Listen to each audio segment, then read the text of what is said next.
Salut, bienvenue dans cette nouvelle partie où nous continuons ici là notre cours de programmation C++.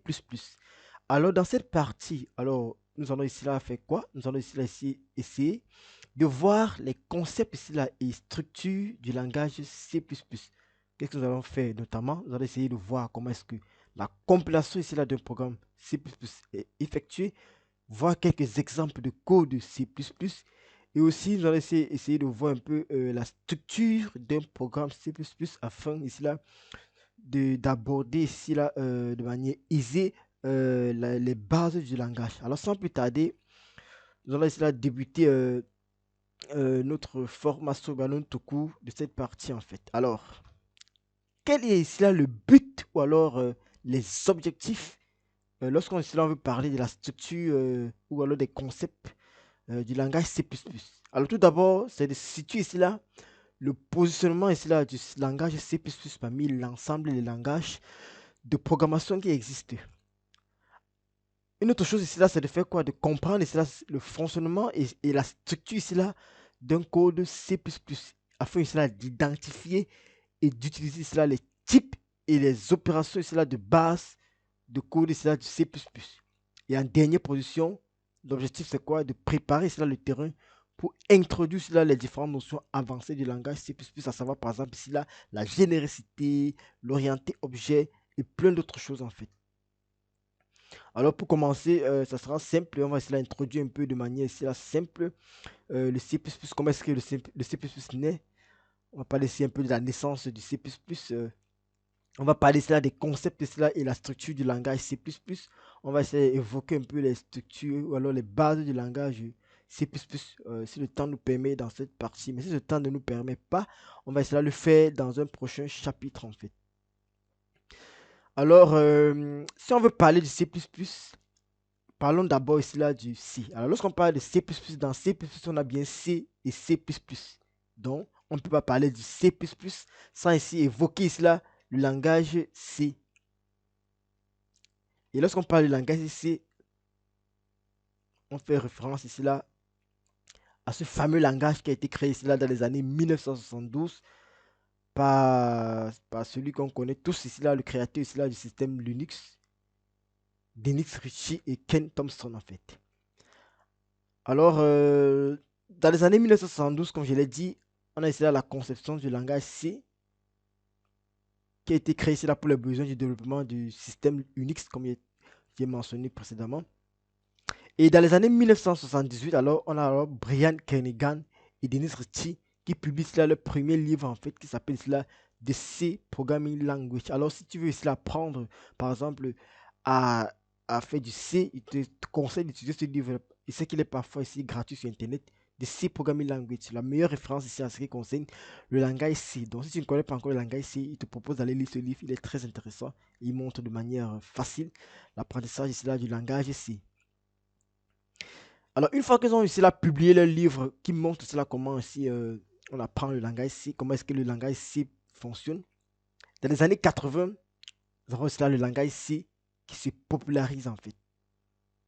Nous avons cela la popularisation ici là du C, permettant ici là la programmation structurée et typée des systèmes. Donc, dès les années 80, nous avons plusieurs systèmes qui naissent en fait en utilisant cela le langage C.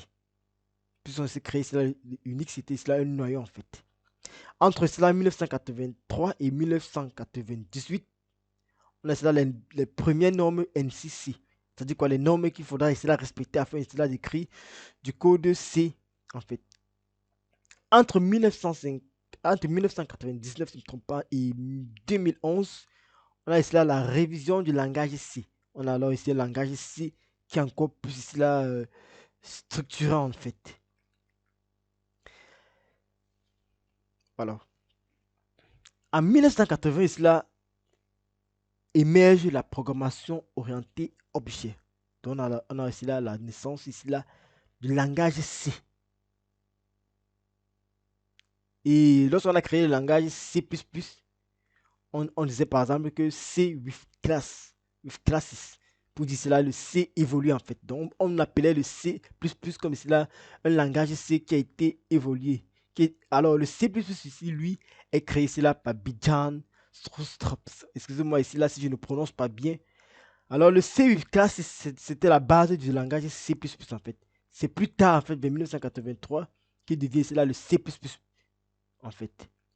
Et en 1985, on a ça la publication du livre de C++ Programming Language qui fait ici en sorte que le C++ puisse être connaître ici là dans tout le monde entier en fait. Alors, donc ici là diront que mais pourquoi faire l'historique ici là du langage C, du langage C++? Tenez-vous tranquille, c'est très important lorsqu'on apprend ici à programmer de connaître un peu l'historique, ou bien ici là de connaître un peu ici là la théorie en fait.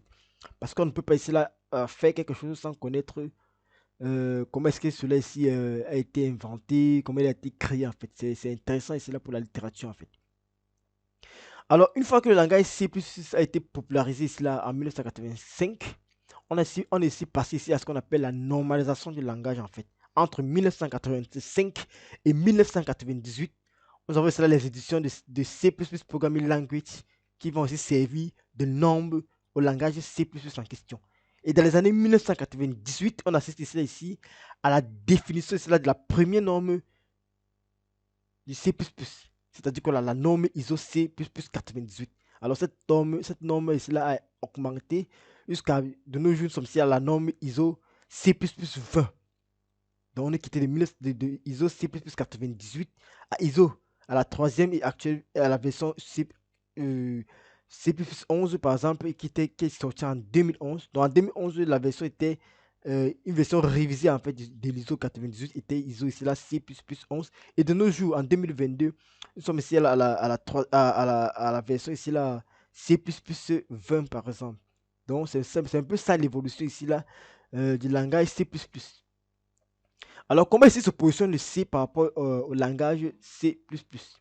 Alors, aujourd'hui, on va voir cela, le C, malgré son positionnement très bas, de très bas niveau en fait, par rapport ici là, à plusieurs autres langages, comme par exemple le Python, Ruby, Java, etc. Mais pourquoi est-ce là le C? Pourquoi là le positionnement du C? Alors, le C ici est l'un des langages les plus utilisés qu'on ne vous montre pas, parce qu'il est utilisé par beaucoup ici là de système en fait. Parce que quoi? Au début de la création, en fait, lorsque les fondateurs du C créaient C, ils le créaient notamment pour faire le système d'exploitation. Il est précisé cela au départ, le système Unix. Donc au départ, il était basé sur ce qu'on appelle des composants de bas niveau, relativement ici là, et polyvalents et succès en fait. Donc ils s'attaquaient plus ici là au matériel en fait. C'était ça l'objectif. Donc, avec le C, on pouvait cela créer d'excellentes applications ici là en ce qui concerne la programmation des systèmes. Et on pouvait cela déployer cela, ces systèmes partout et pouvoir l'intégrer cela, ici là grâce ici à l'environnement Unix. Unix, le système qui était créé ici là, comme j'ai précisé au départ. Alors, comment est-ce qu'on positionne le C++ après cela, le C, après le positionnement du C en fait? Alors, le C++ lui est apparu ici là comme ici là, un supplément du C, c'est-à-dire quoi, comme un ajout, si on peut le dire en fait. Principalement ici là, en ajoutant ici là, par exemple, au C, la programmation orientée objet, si on peut dire. Et quelles sont les grandes caractéristiques du C++? Avec le C++, on a ici là une norme NC ISO qui est cadrée régulièrement et qui est cadrée en fait et régulièrement révisée. C'est-à-dire quoi? Chaque fois ici là, on a des nouveautés qui sont ajoutées au langage en fait. C'est ça qui fait cela un plus pour le C++, raison pour laquelle a tellement évolué durant ces dernières années en fait. Nous avons une communauté ici là qui est derrière le langage C++ également. En termes de résultats, le C++ ici là est très flexible et très performant ici là. Et bon, on va dire qu'il est efficace ici là et flexible en fait pour son utilisation, quelle qu'en soit ici là la plateforme en fait. Et une autre flexibilité du C++, c'est qu'ici là il est multi-paradigme en fait. On va ici là voir en profondeur la notion ici là de paradigme lorsqu'on sera ici là dans les prochaines parties en fait. Et ce qui plaît avec le C++, c'est qu'avec le C++, on peut faire ici là, soit de la programmation procédurale, soit de la programmation ici là orientée objet. Raison pour laquelle on dit ici là qu'il est multi-paradigme. Car avec le C++, on pourra faire ici là ce qu'on appelle la programmation procédurale et la programmation ici là orientée objet. Donc, on pouvait savoir dorénavant, on sait donc, et puisque le C++ ici là est une évolution du langage C. Alors, de par sa flexibilité, le C++ ici là, on va dire, est apte à remplir cela, des tâches appartenant ici là à différents domaines en fait. Donc, on peut utiliser le C++ dans plusieurs domaines différents. Donc, si on vous demande pourquoi ici apprendre le C++, une simple réponse est que de par sa flexibilité, le C++ ici là est apte ici là à remplir des tâches appartenant ici à différents domaines. Par exemple, on peut utiliser le C++, on peut utiliser cela, le C++ pour faire ici le traitement local et distribué. On pourrait aussi utiliser le C++ pour faire également des fonctions numériques ou bien pour faire du graphisme, pour faire des fonctions graphiques. On pourra aussi utiliser le C++ pour faire ça, du traitement des interactions utilisateurs et également pour traiter ça, les accès aux bases de données. Alors, cette polyvalence ici du langage C++, en fait, en fait, c'est là un langage et c'est là le plus utilisé dans la recherche et le calcul scientifique, par exemple. Donc, par exemple, moi, actuellement, j'utilise plus de C++ dans la recherche pour faire cela, du traitement d'image, par exemple. Donc, il y a plusieurs domaines dans lesquels on utilise le langage C++. Et le C++ a été utilisé cela pour créer plusieurs bibliothèques, en fait, ou bien plusieurs librairies. Si vous voyez, par exemple, avec Python, par exemple, Python vient cela fait ce qu'on appelle un wrap, un wrap, par exemple, parce que le Python, cela vient cela prendre presque toutes les librairies qui ont été utilisées qui ont été créés en fait par le C++ pour ça, éliminer un peu cela l'abstraction, pour mettre ici une abstraction, pour faciliter cela l'utilisation. Donc, ce qu'on va dire, c'est que le langage C++ est largement influencé, a largement ici influencé la programmation ici là, euh, la programmation en général en fait. Donc, il influence cela plusieurs autres langages. C'est-à-dire qu'après le langage C++, plusieurs autres langages ont été créés, notamment ici là pour ici là augmenter, en fait, pour rendre un peu plus le langage C. Alors, et lorsqu'on parle de ça, on fait référence par exemple ici à un langage Java qui est lui un langage orienté pur, orienté objet autant pour moi, pur, et C# également. Donc, si vous voulez vraiment dire que vous êtes un informaticien chevronné, alors vous devez passer ici par le C++. Et ce que je conseille le plus souvent à mes étudiants, c'est que vous devez ici là, lorsque vous voulez apprendre la programmation, commencer par un langage comme C++, car ici là, il est fortement recommandé en fait. Donc, en apprenant un langage comme le C++ qui est assez strict, alors vous serez ici là un génie lorsque vous allez vouloir apprendre d'autres langages comme par exemple le Python, le JavaScript, etc. Donc, je vous conseille ici là d'apprendre le C++ et de beaucoup pratiquer en fait. Alors, quels sont les avantages du C++ par rapport ici à d'autres langages? Donc, on va citer un peu quelques avantages parce que la littérature c'est bon. Après, on va entrer dans le code. Soyez-en sûrs, on va entrer dans le code après. Alors, ce qu'il faut tout d'abord noter, c'est quoi? C'est que le C++ n'est pas le plus concis ni le plus propre. Je le dis doucement. Le C++ ici là n'est pas le plus concis ni le plus propre des langages. Mais qu'est-ce qu'il est alors? Avec C, on va dire cela quoi? C++ ici est suffisamment propre comme langage de programmation pour l'enseignement des concepts de base en fait. Il est suffisamment, autant pour moi, efficace et souple pour cela élaborer cela des programmes exigeants en fait. Raison pour laquelle je vous demande lorsque vous apprenez de la programmation de commencer cela par un langage fortement recommandé, cela comme le C++, car il est suffisamment cela, efficace et souple. Alors, un autre avantage C++, c'est quoi? C'est que le C++ ici là est suffisamment ouvert pour s'intégrer à un écosystème hétérogène en fait. Donc, le C++ peut s'intégrer dans tout système ici là qu'on est en train de développer en fait. Et un dernier avantage qu'on peut noter, c'est quoi?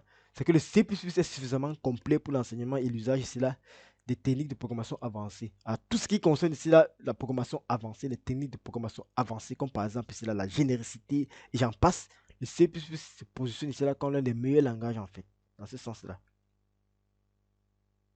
Donc, ce qu'il peut vous dire, c'est que le C++ c'est un langage avec lequel vous pouvez avancer, quel que soit votre domaine en fait.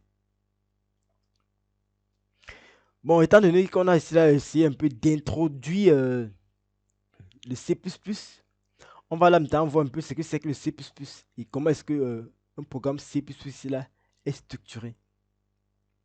Bon, avant de commencer, je vais essayer d'ouvrir un peu mon fichier, un fichier Paint là pour essayer de faire quelques dessins. Parce qu'on a besoin de du dessin pour pouvoir essayer d'expliquer certaines notions en fait. Ok. Alors avant de commencer, nous allons essayer un peu parler, puisque nous sommes déjà dans les concepts du langage et la structure du langage. Alors, lorsqu'on parle de langage de programmation, on fait référence ici à ce qu'on appelle cela la compilation en fait. Donc, ce qu'il faut noter, c'est que C++, lui, est un langage compilé. C++ est un langage compilé. Alors, c'est quoi un langage compilé? Vous me poserez la question.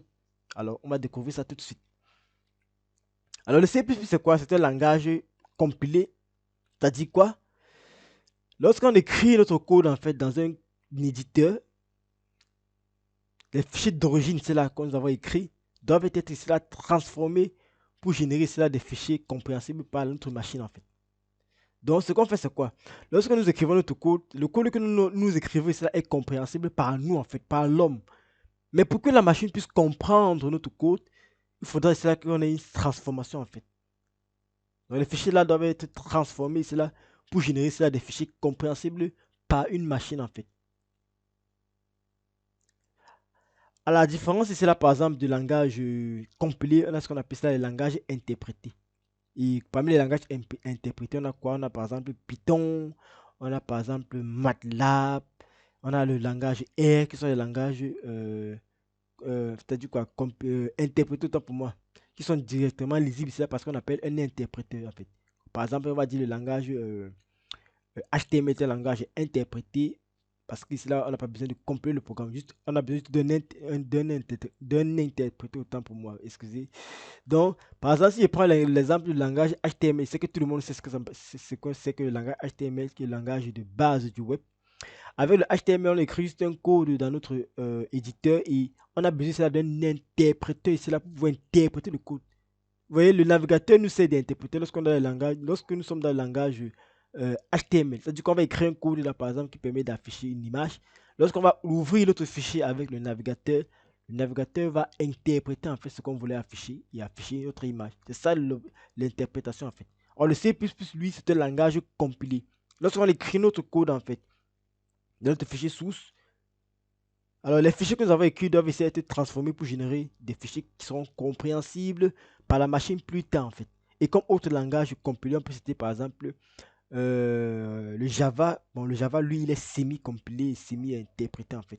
Parce que d'un côté, on le compile et après on l'interprète ici.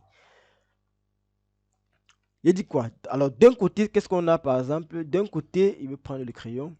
D'un côté, là, par exemple, pour montrer un peu ici comment est-ce que le langage C++ fonctionne, puisqu'on a dit que c'est un langage compilé. Et lorsqu'on parle de langage compilé, ça veut dire qu'on a un compilateur qui va se charger de faire alors la transformation en question. D'un côté, nous avons quoi? Nous avons aussi là nos fichiers sources, par exemple. Là, ce sont les fichiers sources. On va noter ça S. Ça, c'est les fichiers sources. Et les fichiers sources, on les écrit comment? On les écrit en utilisant un langage de programmation. Donc, par exemple, pour écrire notre fichier source, on va utiliser, par exemple, là, le C++. De l'autre côté, qu'est-ce qu'on a? On a ce qu'on appelle un compilateur en fait. Celui qui va se charger de faire la transformation de notre code qui a été écrit ici là, dans notre fichier source. Et dans la compilation, on a quoi? On a quatre phases en fait dans la compilation. Dans la compilation, on a quatre éléments en fait. On a le préprocesseur noté P ici, on va noter on va noter P pour préprocesseur en fait. En deuxième, nous avons la compilation proprement dite. Donc ça, ici là, par exemple, on est en train de parler du compilateur en fait. Du compilateur. Une de ça compi, excusez. Compi. Donc ça, c'est le compilateur ici. Et ici là, c'est le fichier source en fait. Lorsqu'on a écrit notre fichier en fait, on le passe ici à ce qu'on appelle au compilateur. Dans le compilateur, on aura quoi? On aura le préprocesseur, PR. On aura, on aura la compilation, on aura le processus de compilation proprement dit. On aura ce qu'on appelle l'assemblage. Après, on aura ce qu'on appelle ça l'édition des liens en fait. Donc, lorsqu'on passe notre fichier source à notre compilateur ici, là, et bien ici, c'est le compilateur. Dans le cadre ce qu'on représente le compilateur, la première chose, c'est qu'on passe le fichier passer cela à un préprocesseur en fait. Ensuite, on va la phase de compilation proprement dite. Une fois que la phase de compilation proprement dite est effectuée, on passe ici à ce qu'on appelle l'assemblage. Une fois que l'assemblage ici là est faite, on passe ici à ce qu'on appelle l'édition des liens. Et une fois que l'édition des liens est faite, on passe ici à ce qu'on appelle, en fait, le résultat ici là nous produit ce qu'on appelle ici un fichier exécutable. Alors, c'est ce fichier exécutable, c'est là qui sera lisible par notre ordinateur. Et le fichier c'est là qui sort ici là comme exécutable, on appelle ça le langage. Et c'est un fichier qu'on appelle, en fait, c'est un fichier ici là écrit en langage machine en fait. Un humain ne peut pas comprendre cela en fait. Et lorsqu'on parle de langage machine, c'est un langage qui touche directement le matériel en fait.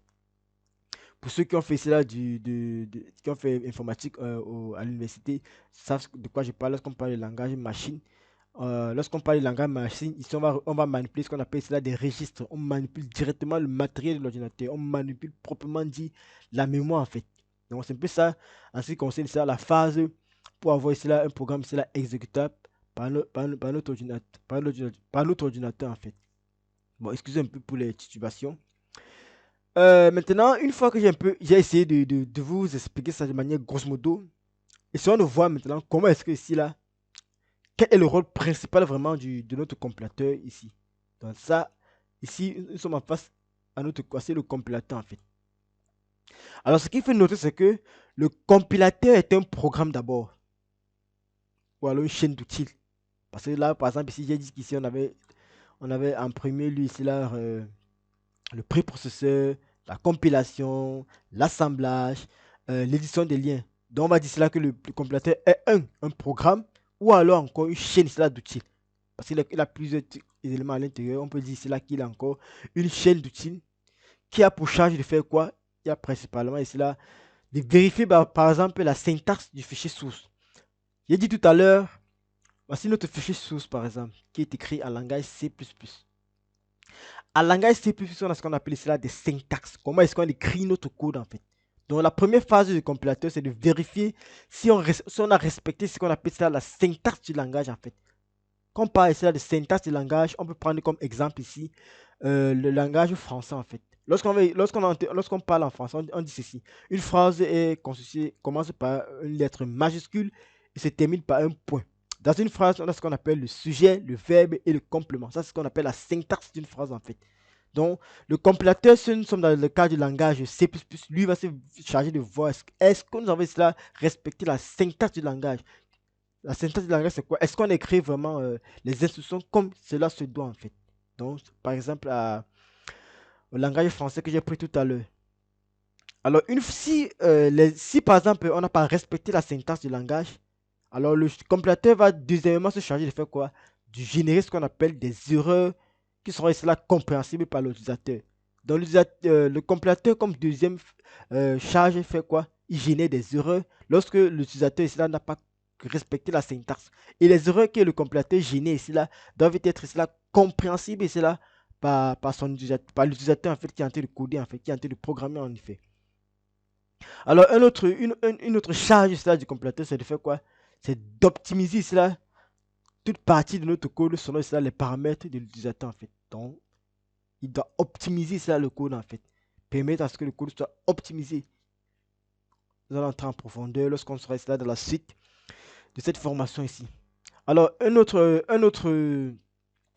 phase, en fait, une autre charge en fait du compilateur, c'est fait quoi? Le compilateur ça, doit, se charge de regrouper cela, les différents sous-programmes qui constituent cela, notre programme initial. Alors, qu'est-ce qui se passe lorsqu'on parle ici de regrouper les différents sous-programmes? Alors, lorsqu'on va écrire un programme informatique, on le subdivise souvent ici en plusieurs sous-programmes, en plusieurs parties. Par exemple, je vais faire peut-être un logiciel qui permet, par exemple, de faire la vente dans un magasin. Je dois subdiviser ceci en sous-programmes, par exemple. Il veut faire, par exemple, un sous-programme qui se charge, par exemple, d'enregistrer les commandes. Il veut faire un sous-programme qui se charge ici là de calculer le prix. Il veut faire un sous-programme qui se charge d'imprimer, par exemple, une facture. À la fin, ici là, le compilateur va se charger de regrouper tous ces sous-programmes-là en un seul programme, en fait. Donc ça, c'est le quatrième rôle du compilateur, en fait, de regrouper les différents sous-programmes qui constituent cela un programme, pour constituer ça un programme final, en fait. Alors, le deuxième ici, là, le dernier, en fait, rôle ici, là, du compilateur, c'est de faire ce qu'on appelle la génération du code, en fait, d'un code assembleur. Pour ceux qui ont fait de l'université ou bien qui ont fait informatique à l'université, savent de quoi je parle. La programmation en assembleur, en fait. Donc, on programme cela, les registres de l'ordinateur pour exécuter certaines tâches, en fait. Donc, Le dernier avantage, la dernière charge utilisée du compilateur sera de générer dans un code assembleur qui est optimisé pour la machine cible en fait. Donc si ils sont par exemple sur Linux, alors le compilateur va se charger ça de générer un code qui sera exécuté sur une machine de type Linux. Si nous sommes sur Mac OS en fait, alors le compilateur va se charger ça de générer un code qui va s'exécuter sur notre ordinateur Mac OS en fait. Quel que soit le système d'exploitation, c'est le rôle du compilateur en fait. Alors une fois ceci dit, on a essayé de présenter un peu de manière grosso modo ici là les charges du de la compilation en fait, les charges du compilateur qu'on a présenté en fait. Et maintenant, une fois qu'on a présenté cela, j'ai dit tout à l'heure ici là, on avait quatre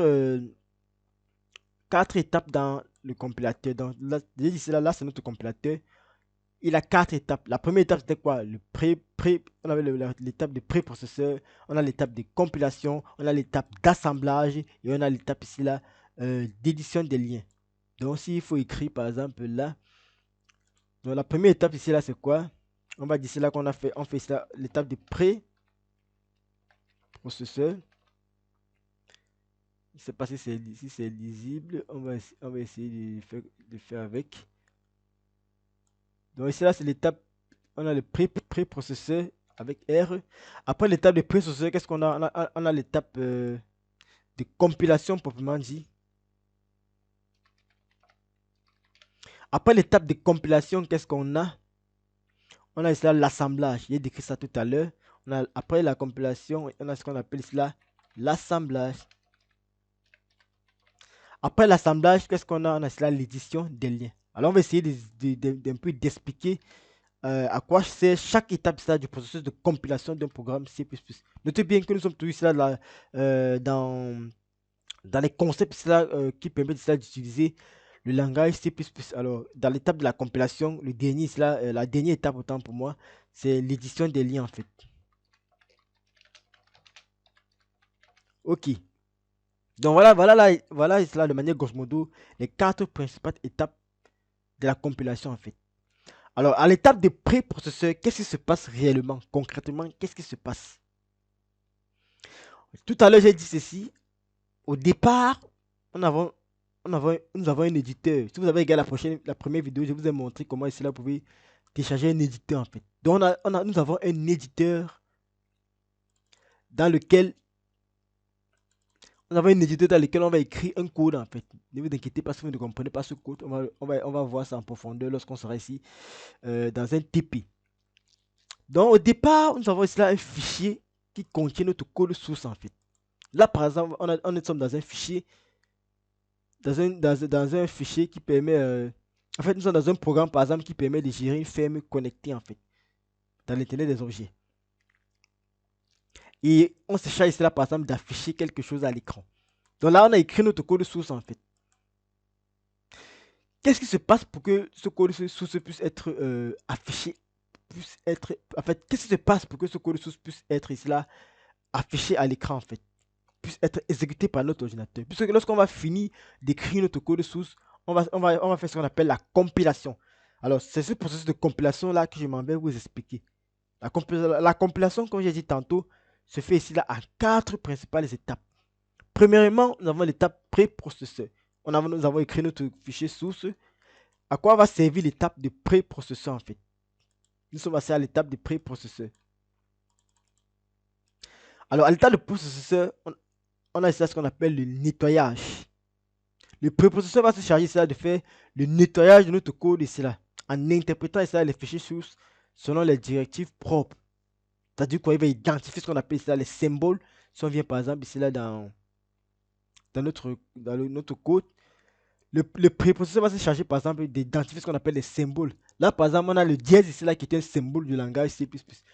Le processeur va se charger ici là de faire le nettoyage et interpréter le code. Quand il va voir par exemple dièse, il va dire que ah, on a mis un dièse dans le code, ça veut dire que ce qui suit, c'est une directive en fait. Donc c'est un peu ça, c'est l'étape de nettoyage. Il identifie ce qu'on appelle cela des symboles dans notre code en fait. Il y a plusieurs symboles, on va voir ça en profondeur lorsqu'on va continuer en fait. Alors la deuxième étape c'est quoi? C'est la compilation en fait. La première étape c'était le préprocesseur qui s'agit d'identifier ici là, d'interpréter les fichiers sources selon ici, les directives en fait. ou encore l'identification ici là des symboles en fait. Qu'est-ce qui se passe à la compilation? À la compilation, notre compilateur fait quoi? Il va essayer de traduire le fichier du préprocesseur en fait. Puisque quand le préprocesseur finit, il passe à la compilation en fait. Il passe un fichier. Donc quand il finit son travail en fait, il passe... bon, attendez. Il passe quelque chose en fait. Donc en retour, il va fournir quelque chose ici là. Et cette chose qu'il fournit là va être utilisée ici là par l'étape de compilation en fait.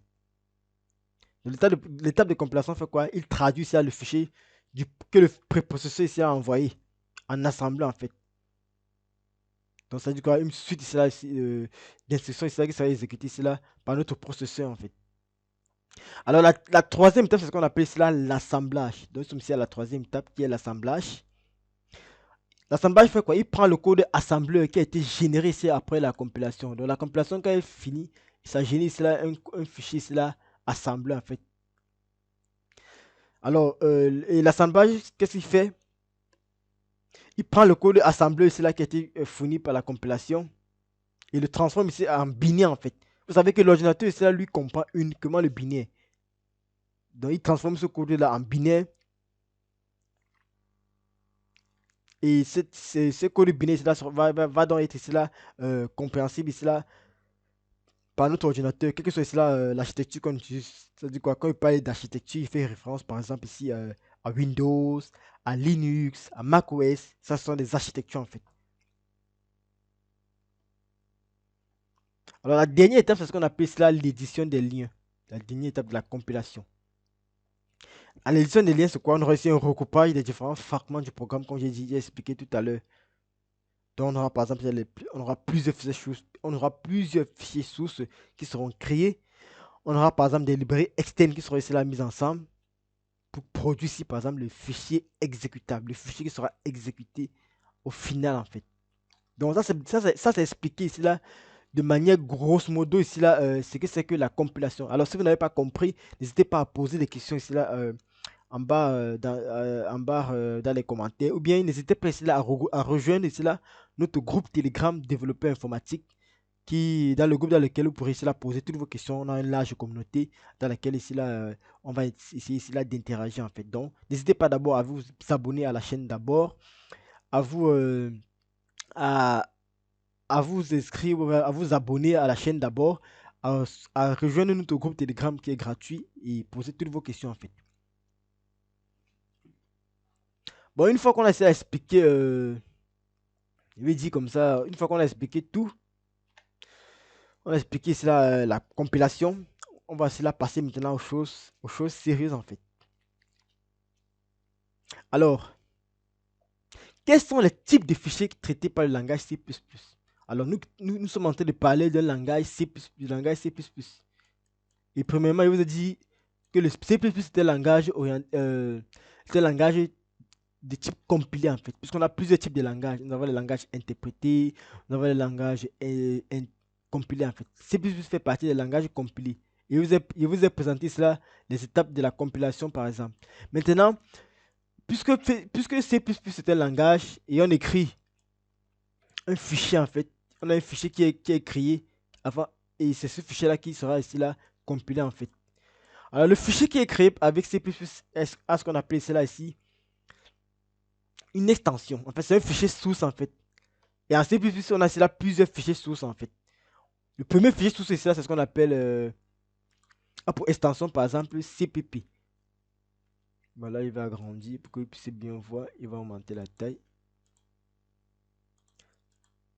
Donc, les fichiers sources qu'on rencontre en C++, on avons quoi? Le premier fichier, c'est quoi? Le fichier .cpp. Il faut retenir ça. Donc, tout fichier C++ a pour extension .cpp. Ça, c'est l'extension du fichier source C++. Donc, c'est dans ce fichier là qu'on va implémenter là, notre code en fait. Donc, si par exemple, on veut essayer là, écrire un algorithme qui permet de trier les étudiants dans une classe, le code source qu'on va écrire, c'est quoi? L'implémentation se fera dans le fichier qui a pour extension .cpp. Donc, on va mettre par exemple, le nom de notre fichier par exemple sera par exemple ici là, tri.cpp. C'est dans ce fichier-ci qu'on va essayer là par exemple implémenter notre algorithme qui permet de trier les étudiants en fait. Donc, il faut noter déjà que chaque fichier C++ qui permet d'implémenter un algorithme a pour extension .cpp déjà. Et maintenant, à côté des fichiers C++, on greffe ici ce qu'on appelle les fichiers d'entête en fait. Les fichiers d'entête ont pour extension ici là .hpp pour certains, .hpp ou encore on va dire ou alors .h. Si vous êtes souvent sur Windows, vous allez voir les fichiers souvent, le plus souvent c'est .h, et si vous êtes sur Linux ou bien sur un système de type Unix, vous allez voir ce sera .hpp. Donc par exemple sur Linux ou bien sur Mac OS par exemple. On les appelle encore les fichiers d'entête ou alors les fichiers de préprocesseur en fait. Donc ce sont des fichiers de préprocesseur. C'est un peu écrit comme ça. Ou encore, on les appelle encore souvent ici là des macros en fait. Alors à côté ici là des fichiers principaux ici, les fichiers sources. Donc par exemple les deux types de fichiers ici sont appelés les fichiers sources de C++. Donc ça sont des fichiers sources. Donc le fichier .cpp, le fichier .hpp ou bien .h, ce sont des fichiers sources. Alors à côté des fichiers sources, on a aussi là des fichiers intermédiaires en fait. Parmi les fichiers intermédiaires, on a quoi? On a les fichiers objets qui ont pour extension par exemple .o. Donc je vais prendre là. Les fichiers intermédiaires, on a les fichiers .o qui sont les fichiers objets, c'est-à-dire quoi, les fichiers temporaires qu'on va pouvoir cela assembler. Donc dans le processus de compilation, tous ces fichiers-là sont créés en fait. Le fichier .o par exemple, ce sera ici un fichier temporaire qui est créé afin d'être ici là assemblé. On a encore comme autre extension ici là des fichiers intermédiaires, l'extension par exemple .a. Ou on peut encore dire des fichiers archives en fait. Ça peut être ça des librairies qui ont été ici là précompilées en fait. Donc vous savez, lorsqu'on programme par exemple, on peut créer des librairies en fait. Ça peut être, donc on appelle ça parfois des fichiers archives qui seront ici là utilisés par exemple dans un autre code en fait. Donc ça c'est les deux fichiers intermédiaires qu'on peut avoir lorsqu'on fait du C++ en fait. Donc les fichiers qui ont pour extension .o et .a. Donc bien évidemment on a ici un nom et l'extension en fait. Alors un autre type de fichier qu'on a lorsqu'on fait la programmation C++, on a les fichiers de sortie. Les fichiers de sortie, on a par exemple le fichier on a le fichier .exe, on a le fichier .so, on a le fichier là, .so. Et lorsqu'on parle de fichier de .exe par exemple, c'est le fichier qui est fourni à la fin de la compilation en fait. Donc, lorsque le processus de compilation est terminé, le dernier fichier qui est généré c'est le fichier .exe. Lorsque nous sommes sur un langage, sur une architecture Windows en fait, sur un ordinateur ou bien sur un système Windows en fait. Donc le dernier fichier qui est fourni après le processus de compilation c'est le fichier exe pour alors dire cela, un fichier cela exécutable en fait. Donc si on double-clique sur le fichier .exe après la compilation par exemple, le tri va être lancé en fait. Alors, un autre type de fichier de sortie qu'on peut avoir lorsqu'on fait de la programmation C++, c'est le fichier SO, comme j'ai dit tantôt, qui est un fichier Linux, ou alors les fichiers .dll. Et à côté de SO, on a les fichiers .dll. Vous allez, alors vous avez déjà sûrement vu les fichiers .dll si vous jouez parfois les jeux, même, ou bien si vous installez souvent des logiciels. Alors, vous allez voir dans les dossiers, on a souvent les fichiers .dll en fait. Ce sont des librairies ici là, compilées en fait, qui sont dynamiques. Donc, si vous avez déjà installé un logiciel, ou bien si vous jouez souvent des jeux, vous allez voir lorsque vous installez dans le fichier d'installation, nous avons ici là des fichiers .dll. Donc, on appelle cela les librairies compilées dynamiques en fait. Alors, comme autre fichier de sortie, on a les fichiers librairies compilées statiques. Donc, alors, d'abord, dans le type de fichiers intermédiaires, j'ai parlé des fichiers A archives. Alors, on a aussi les fichiers .a ici là, dans les fichiers de sortie en fait. Donc, si on veut résumer, on va dire cela qu'en C++, on a trois principaux types de fichiers lorsqu'on est en train de faire du code en fait. Premièrement, qu'est-ce qu'on a? Premièrement, nous avons ça les fichiers sources. Premièrement, le fichier source qui a pour extension .cpp qui permet cela, c'est le fichier dans lequel on implémente notre algorithme, c'est-à-dire dans le fichier dans lequel on écrit complètement notre programme en fait. Comme deuxième fichier source, nous avons le fichier .hpp qui est un fichier d'entête en fait. Nous allons voir ça en profondeur lorsqu'on sera ici dans le code en fait. Comme deuxième type de fichier, nous avons ici les fichiers intermédiaires. Alors qui ont pour extension par exemple ici la .o pour les fichiers objets ou les fichiers temporaires ici. Et nous avons les fichiers .a pour les fichiers d'archives. Comme dernier type de fichier, nous avons les fichiers de sortie Ça veut dire quoi? Les fichiers qui seront exécutés sur les ordinateurs en fait. Nous avons le fichier .exe par exemple ici. Donc si on double-clique sur ce fichier, ça va lancer le programme en fait. Donc prenez l'exemple par exemple sur les fichiers que vous téléchargez parfois sur internet et vous double-cliquez. Vous allez voir la plupart du temps c'est .exe. Ça veut dire que c'est le fichier qu'on a généré après la compilation finale en fait. Le fichier qui est généré après la compilation finale autant pour moi. Il y a aussi le fichier .so comme j'ai dit qui marche sur Linux ou bien le fichier .dl sur Windows. Et le dernier type de fichier, le dernier type d'extension de fichier de sortie, nous avons le fichier .a comme j'ai dit tantôt, qui est une librairie compilée statique lorsqu'on parle des fichiers de sortie en fait. Alors vous voyez, nous avons essayé de voir un peu les concepts. Nous sommes toujours dans les concepts. Nous avons un peu vu comment est-ce que la compilation se passe en fait. Donc maintenant, ce qu'on doit faire, nous allons un peu essayer d'explorer un code C++. Alors dans la première vidéo, c'était un peu général. Je vous montrer cela comment est-ce qu'on pouvait faire pour installer par exemple un éditeur pour pouvoir ici travailler en C++. Parce que lorsqu'on travaille en C++, lorsqu'on veut programmer en C++, lorsqu'on veut faire cela de la programmation en langage C++, il nous faut ce qu'on appelle un éditeur de code en fait. Et le plus souvent, on choisit des IDE en fait. Donc l'IDE que nous avons choisi, c'est l'IDE CodeBlock. Et dans la première vidéo, je vous ai dit comment vous pouvez l'installer. C'est très simple. Vous faites juste une recherche sur Internet, CodeBlock Download. Vous allez trouver le fichier adéquat en fait. Vous prenez la version qui vous plaît. Alors, comme nous sommes ici là en 2022, à l'heure que j'enregistre cette vidéo, vous pouvez prendre la dernière version en date en fait. Alors, pour montrer un peu comment est-ce qu'un code C++ se présente, nous allons venir dans notre IDE, notre éditeur que nous avons téléchargé et installé. Et nous allons essayer, là, essayer de créer un premier fichier. Alors, ce qu'il faut noter, c'est que j'ai dit tantôt que nous avons la compilation. C++ c'est un langage complet, c'est-à-dire quoi? Il faut un compilateur qui va pouvoir compiler notre code. Et vous allez voir, lorsque vous allez télécharger votre éditeur, il faudra essayer de choisir qu'il vient avec un compilateur. Sinon, vous devrez essayer d'installer de manière indépendante le compilateur. Le plus souvent, cet éditeur que j'utilise, par exemple CodeBlock, lui, il vient ici avec l'éditeur avec un compilateur en fait. Ce qui va nous permettre de compiler notre programme. Alors tout de suite là, je vais essayer de créer un nouveau projet. Je vais aller dans Fichier, New, Project. Je vais par exemple, lorsque c'est une New Project, je cherche là Console Application. Une application de type console en fait que nous sommes en train de voilà, créer. On va dire Next. On va dire qu'on veut une application C++. On va donner le nom de notre projet. On va dire mon premier programme C++.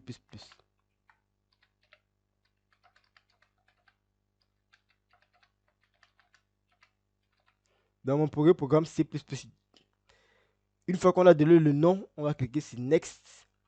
Vous voyez, compilateur. On a ici là le compilateur que nous utilisons, c'est quoi? C'est GNU GCC Compiler. Donc c'est le compilateur qu'on va utiliser cela en fait. On clique là sur Finish. Vous voyez là, notre code a été créé en fait. Voici ça, c'est notre projet. Vous voyez, lorsqu'on crée un projet, le premier fichier qu'on a à l'intérieur, c'est le fichier main en fait, le fichier d'entrée de notre programme. Donc vous pouvez essayer de voir ça et vous allez voir que c'est assez simple. On va essayer d'un peu de décortiquer tout ce qu'il y a ici à l'intérieur. Je vais ajouter une ligne là pour dire mon premier programme C++. Ok. Là, nous avons ici là un fichier C++. Regardez comment il est structuré. Regardez très bien, j'ai dit tantôt. Voilà notre fichier C++ qui est enregistré. J'enregistre avec pour extension, regardez très bien CPP. C'est-à-dire quoi? C'est un fichier de type source en fait. Donc c'est à l'intérieur qu'on va définir notre code. Et lorsqu'on va définir notre code, je vous ai montré hier que pour compiler, c'est ici là qu'on compile. C'est ici qu'on compile build. C'est ici là qu'on exécute. C'est ici là qu'on compile et on exécute au même moment en fait. Donc lorsqu'on va cliquer sur build, ce fichier va être compilé et il va suivre cela toutes les étapes que nous avons parlé lorsqu'on faisait cela, montrer les étapes de la compilation ici d'un programme C++ en fait. Donc là, c'est notre premier programme C++. Regardez, on va essayer un peu de décortiquer ces 12 lignes de code en fait. Bon, c'est 11 lignes, si je supprime cette première ligne. Là, on a peut-être, là, on va dire qu'on a 10 lignes de code en fait. On va essayer un peu d'expliquer c'est quoi, pourquoi on a ces lignes de code-ci en fait. Alors, on veut essayer de décoder ce code source en fait, pour comprendre. Avant d'entrer dans le langage, il faut comprendre d'abord. On a créé un premier projet avec un éditeur, avec un IDE en fait. Il faut comprendre pourquoi est-ce que ce code-ci a été créé. Alors, la première ligne que vous allez voir dans ce code, c'est quoi? Vous allez voir, on a deux slash et on a un texte en fait. Ça, c'est ce qu'on appelle cela un commentaire en C++. Ça permet de commenter notre code en fait. Le compilateur, lui, va ignorer cette ligne-là en fait. Donc, c'est juste pour donner des informations à ceux qui vont venir cela lire notre code source. Lors de la compilation, ce commentaire-ci, en fait, cette ligne-ci sera supprimée par le compilateur, par le préprocesseur. Donc, je vous ai dit, lorsqu'on commençait, je vous ai dit que le préprocesseur lui faisait le nettoyage en fait. Donc, ça dit quoi? Lorsqu'on va essayer de compiler notre code, la première étape de la compilation, c'est quoi? C'est le nettoyage, le préprocesseur. Il va venir d'abord supprimer cette ligne ici parce qu'il va dire que lorsqu'on trouve un slash slash et un test à côté, ou bien lorsqu'on va trouver un slash étoile étoile slash, ça c'est pour définir des commentaires en fait. Donc le premier ici, c'est pour définir un commentaire sur une seule ligne. Donc si on a un commentaire qui va se diriger sur une seule ligne, on va mettre juste slash slash et le nom et notre commentaire. Si on a un commentaire sur plusieurs lignes, par exemple, on va mettre là notre commentaire. On va mettre le commentaire. Lorsqu'on va lancer la compilation, par exemple, le préprocesseur, lui, va se charger de supprimer ce code-ci, en fait. Il va faire le nettoyage, comme j'ai dit. Il va nettoyer notre code et supprimer. Et venir lire encore maintenant la directive ici, en fait. Donc, ça, c'est la première étape. Suppression ici, là, des commentaires, en fait. Donc, c'est les commentaires. Donc, voilà les deux méthodes pour saisir les commentaires dans notre programme. Donc, les commentaires, vous servent à commenter votre code, comme ça se dit. Donc, vous allez, par exemple, ici, là, écrire un code et pour pouvoir l'expliquer, pour que si un autre développeur vient prendre votre code, vous allez ici là, le commenter en fait. Donc c'est ça à quoi c'est le commenter. Alors la deuxième instruction que nous avons ici là, c'est quoi? C'est cette ligne-ci en fait. Just include IOStream. Ça c'est ce qu'on appelle une directive de préprocesseur en fait. Alors cette ligne demande au compilateur de faire quoi? D'inclure ici là les fichiers d'une librairie standard C++ en fait. IOStream. Donc IOStream ici que vous voyez, c'est une librairie standard de C++. Lorsqu'on parle de librairie standard, c'est quoi? C'est en fait, c'est une boîte dans laquelle on a défini déjà plusieurs fonctionnalités en fait. Par exemple, si on veut afficher un test à l'écran, ce qui nous permet d'afficher un test à l'écran se trouve ici là dans cette librairie ici en fait. Donc, lorsque vous allez voir cette ligne, une ligne qui commence par just include par exemple et qui va ouvrir les chevrons ou fermer le chevron et le mot qui sera à l'intérieur sera ici ce qu'on appelle une directive au préprocesseur en fait. On donne une directive au processeur. On demande ici là d'inclure ici là les fichiers d'une librairie standard C++. En l'occurrence ici là, la librairie qu'on demande d'inclure ici là c'est IOStream en fait. Donc à travers cette ligne-ci, on va essayer de demander d'inclure ici là les fichiers d'une librairie standard C++ du système en fait. Et les symboles inférieurs, comme j'ai dit tantôt, et inférieurs et supérieurs, ici là, vont vous permettre par exemple ici là l'utilisation de la fonction cout en fait. Donc si par exemple, lorsqu'on va vouloir peut-être afficher, on aura par exemple, lorsqu'on va vouloir par exemple afficher, on va utiliser cet opérateur ici en fait. Alors l'opérateur ici se trouve ici là dans IOStream. Alors j'ai expliqué cela dans la précédente vidéo. Donc la directive ici qu'on inclut ici là comporte cet opérateur ici en fait. Et plusieurs autres opérateurs ici là aussi. Donc cout par exemple. Ok. Je pense que là c'est bon jusqu'à ce niveau. Alors quelles sont les instructions? Vous allez remarquer ici là. Lorsqu'on écrit un code dans un fichier, on a ce qu'on appelle ici là en informatique des instructions en fait. C'est une instruction, c'est une ligne de code en fait qui sera compilée en fait. Alors vous allez très bien remarquer ici là que la directive au préprocesseur que nous avons ici là mise ici là n'a pas de point virgule. C'est ce qu'il faut d'abord remarquer. Ça n'a pas de point virgule. Donc ce n'est pas une instruction en fait. C'est une directive. C'est ce qui montre encore que c'est une directive en fait qui sera traitée ici là par le préprocesseur en fait. Alors, la première instruction de notre code commence ici à la ligne 8, à cette ligne-ci. Using namespace std. Ça, c'est la première instruction de notre code en fait. Et ce qu'il faut comprendre ici, c'est quoi? Les fonctions ici là de la librairie standard Par exemple, les fonctions qui se trouvent ici là dans IOStream que nous avons précisé ici là sont déclarées dans ce qu'on appelle un namespace, c'est-à-dire quoi, un espace de nom. C'est-à-dire quoi, en fait, une enveloppe qu'on a.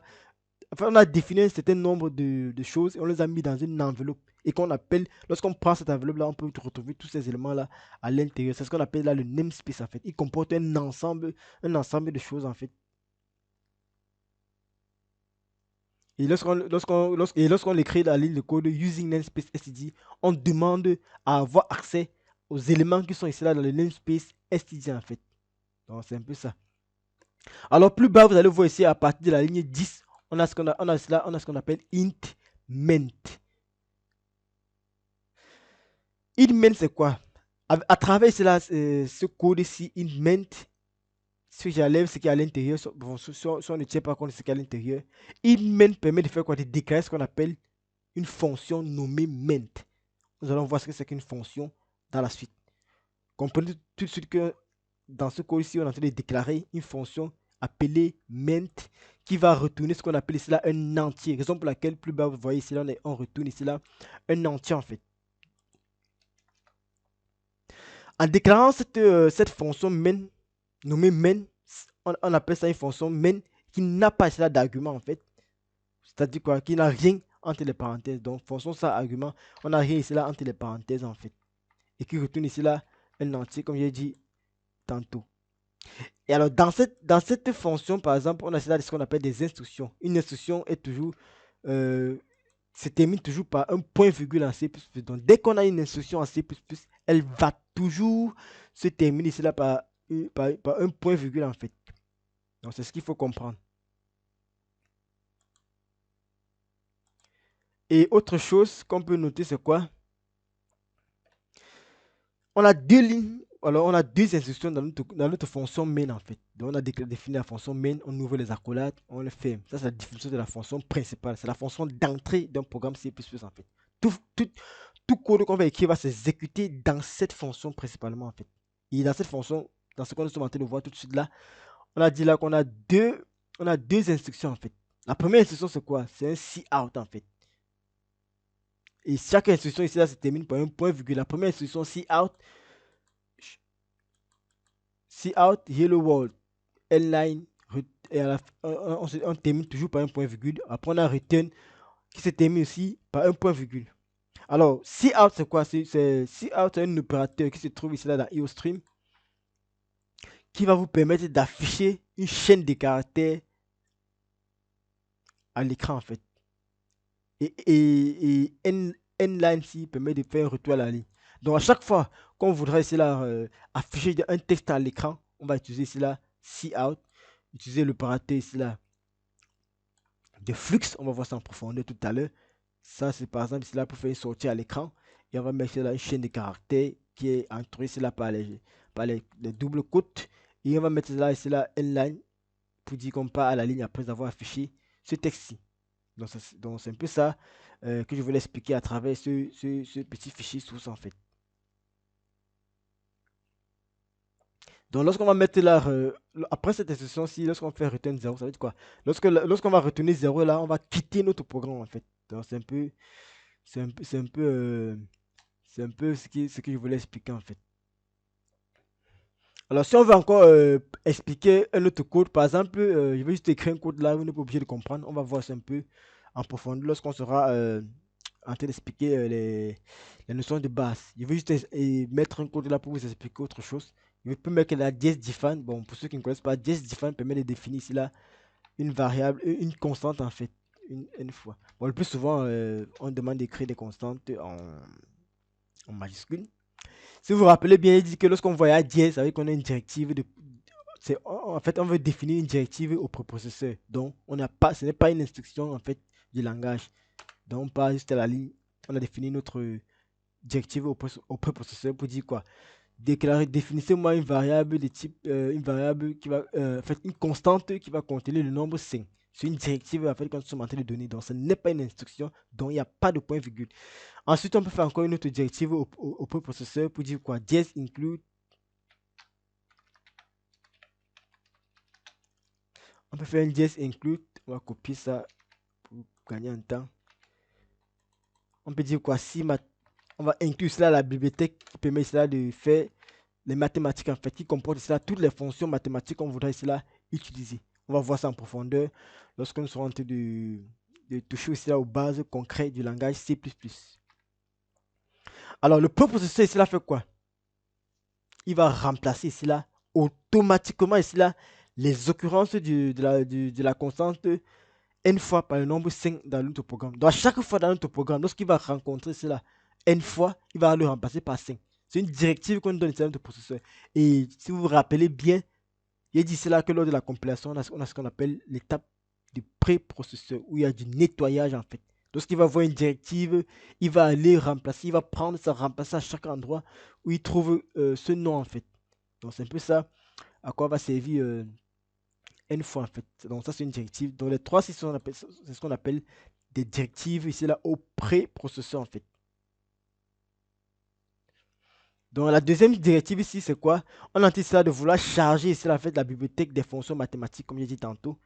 Par exemple, lorsqu'on va vouloir par exemple calculer le carré d'un nombre, on pourra par exemple appeler directement la fonction square root. Donc ça c'est une fonction qui est définie, qui permet cela de faire le carré d'un nombre directement. Donc c'est une fonction qui est définie dans le langage. On n'a plus besoin cela de créer cette fonction lorsqu'on va travailler en fait. Et maintenant, ce qu'on va faire, c'est on va essayer un peu de parler un peu de ce qu'on appelle des instructions de déclaration en langage C++. Alors en langage C++, on a ce qu'on appelle la déclaration et la définition. Lorsqu'on parle de déclaration, par exemple, on va essayer de déclarer des variables, on va déclarer des fonctions. Je vais prendre un exemple simple. Si par exemple je suis dans mon main là, je peux déclarer par exemple int i. Int, je peux dire par exemple in i pour dire que je suis en train de déclarer i comme étant ici là un entier. Je peux dire float x pour dire quoi? Je suis en train de déclarer x comme étant ici un entier. On déclare ici là des variables i et x. Donc là, on a déclaré des variables i et x qui seront ici là, en fait, on déclare des variables i et x qui seront respectivement ici là un entier et un réel, comme j'ai dit tantôt. Une fois qu'on a déclaré, on peut faire ce qu'on appelle cela l'initialisation ou bien alors la définition. Donc en C++, on a ce qu'on appelle la déclaration qui nous permet de déclarer des variables. Déclarer veut dire quoi? On va cela donner un nom. En fait, on va coller un nom, par exemple, à une chose en fait. On va dire par exemple i sera un entier. On va dire par exemple si ils sont par exemple dans les chaînes de caractères, on va par exemple dire string non. Pour dire quoi? On est en train de coller, déclarer une variable qui va contenir par exemple un nom. Ça c'est une déclaration en fait. Ok. Bon, pour continuer, en C++, on a également ce qu'on appelle la déclaration et l'initialisation. Vous voyez, je vous ai montré à la ligne 14 et 15 ce qu'on appelle la déclaration. On définit des variables qui vont aussi permettre de coller des noms en fait. On colle des noms à des choses en fait. En plus ici là de la déclaration, on a ce qu'on appelle la définition. Donc on pourra par exemple lors de la déclaration d'une variable, la définir en fait, la donner une valeur, l'attribuer une valeur en fait, l'initialiser. C'est ce qu'on appelle déclaration et initialisation. C'est-à-dire par exemple, je vais dire quoi? Je vais déclarer et initialiser une variable qui va contenir une valeur. Par exemple, pour déclarer et initialiser une variable, je vais faire par exemple float pour dire que je déclare une variable de type entier qui s'appelle racine de x qui va contenir là la valeur 0.0. On va dire là que ça c'est une instruction en C++. J'ai fait quoi? J'ai fait une déclaration et une initialisation ou encore j'ai fait une déclaration et une définition en fait. J'ai défini la valeur de la variable racine de x. Donc c'est ça que veut dire la ligne 18. Déclaration et initialisation en fait. Je donne un nom par exemple à quelque chose et je définis la valeur de cette chose là. Alors, une autre chose qu'on va voir ici, là, lorsqu'on parle ici, là, des concepts du langage C++, c'est ce qu'on appelle des opérateurs de flux. Et on va voir les opérateurs de flux tout à l'heure. Vous étiez attentif, vous allez comprendre ce que je veux dire, par exemple, par opérateur de flux, en fait. Alors, les opérateurs de flux, c'est quoi? Dans le code, par exemple, ici, là, j'ai d'abord dit, on a une instruction qui fait cout. On a l'opérateur si. J'ai dit ça, c'est un opérateur inférieur, inférieur, hello world, inférieur, inférieur, inline. Alors, inférieur, inférieur, c'est ce qu'on appelle un opérateur, en fait. Et un deuxième opérateur, c'est par exemple, on aura par exemple l'opérateur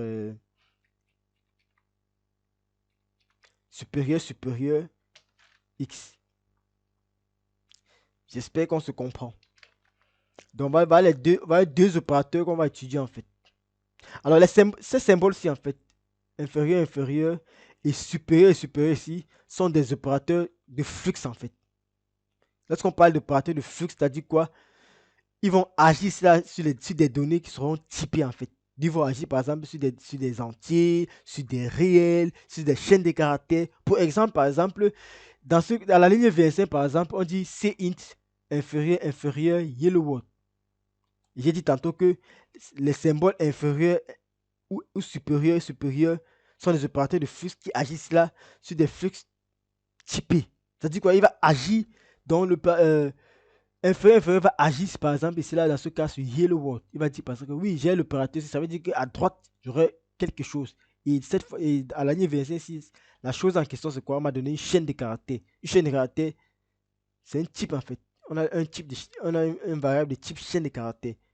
Maintenant, à la ligne 26, par exemple, ici, on a cint supérieur, supérieur x. J'ai dit tantôt que euh, les opérateurs en question AIC, c'est là sur des types. X, par exemple, ici, là, c'est quoi? C'était un float, par exemple. X signifie ici, par exemple, qu'on veut lire une donnée X. Des types ici, là, réel. Donc, l'utilisateur, si on compile notre code et qu'on l'exécute, ça va demander à l'utilisateur, par exemple, d'entrer un réel, en fait. Donc, c'est ça, ce qui concerne ici, là, l'opérateur de flux, en fait. Donc, les deux 6 en fait, c'est ce qu'on appelle les opérateurs de flux. Donc, ça, c'est par exemple, c'est pour le flux de sortie. Ça, c'est le flux d'entrée. Donc, le plus souvent, on dit, si vous avez fait, par exemple, de la programmation Shell, ou bien, le plus souvent, on parle, par exemple, d'entrée standard et de sortie standard. Lorsqu'on parle d'entrée standard, ça veut dire quoi?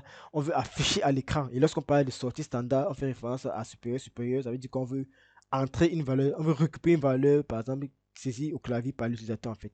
Il faut comprendre cette notion d'opérateur de flux, qui ne sont rien d'autre ici là que inférieur, inférieur et supérieur, supérieur en fait. Donc ici là on a in, on a cout. Donc cout ici là va envoyer ici, là, la chaîne de caractères à l'écran en fait. Donc il va envoyer la chaîne de caractères hello world à l'écran. Et in lui va faire quoi? Il va envoyer la saisie utilisateur vers une variable en fait. Donc, il va récupérer une variable que l'utilisateur aura entrée au clavier et là stocker cela dans la variable x que nous avons déclaré cela comme étant ici un réel. Donc c'est ça en ce qui concerne cela, les flux à langage C++. Alors c'était tout pour cette vidéo. Nous allons nous retrouver dans une prochaine vidéo. Nous allons encore plus parler des autres éléments du langage C++.